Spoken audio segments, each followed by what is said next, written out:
Hello, today I'm going to tell you a story about Little Miss Bossy from the Little Miss and Mr. Man Treasury.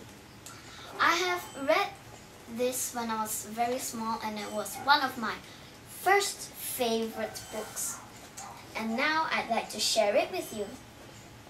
Little Miss Bossy is bossy, bossier than the bossiest person you know.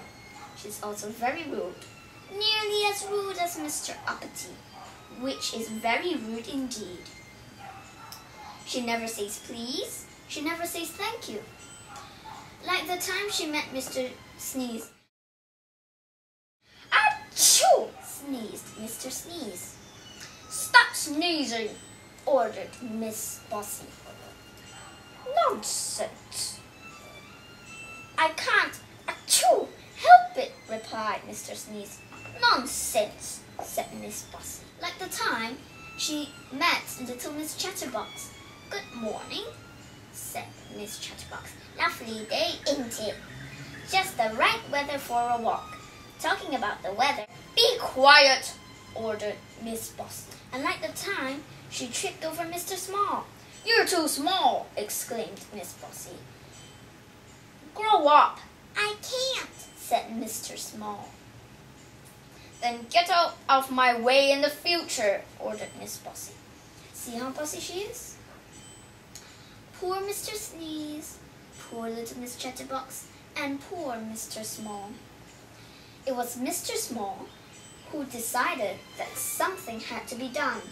He went to see Little Miss Magic, and once he had explained the problem, she agreed to teach Miss Bossy a lesson. And I think I know just how to do it, she replied. The next day, Little Miss Bossy bumped into Mr. Greedy. You're too big, she cried. Lose some weight. At the same time, Little Miss Magic, who had followed Miss Bossy, muttered a very magic word. And do you know what happened? Of course you don't. But you do now. Who are you calling big? Laughed Mr. Greedy. You ought to take a look at yourself. Little Miss Bossy was lost for words.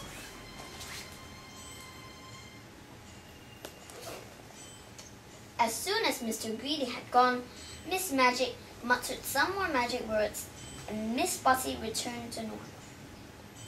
Further down the lane, Miss Bossy passed Mr. Cheerful's gate.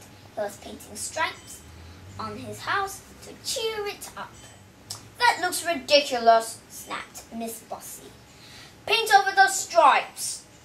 Little Miss Magic whispered that very magic word again. Mr. Cheerful started to chuckle. You ought to look at yourself. You know what's happened? That's right. She had pink stripes over her blue body.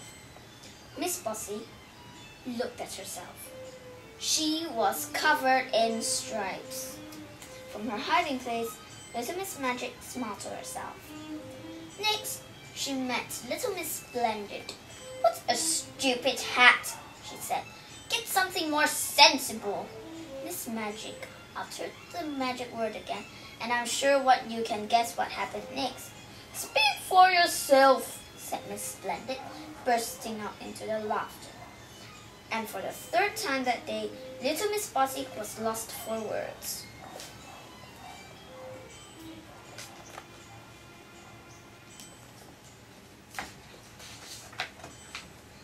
Just then, Mr. Small came along.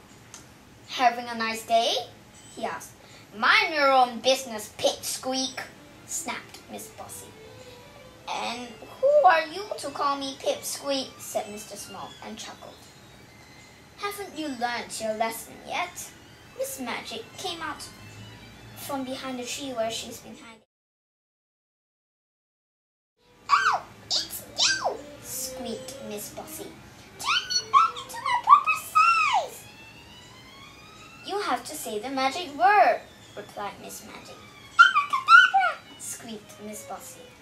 No, that's not the magic word I was thinking of. I'm sure you know the magic word is, but it took Miss Bossy a little bit longer to think of it. Please, she she said eventually.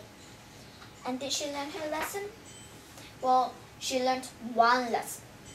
Little Miss Bossy is still just as bossy as ever. But at least she now says please. Go to sleep, please.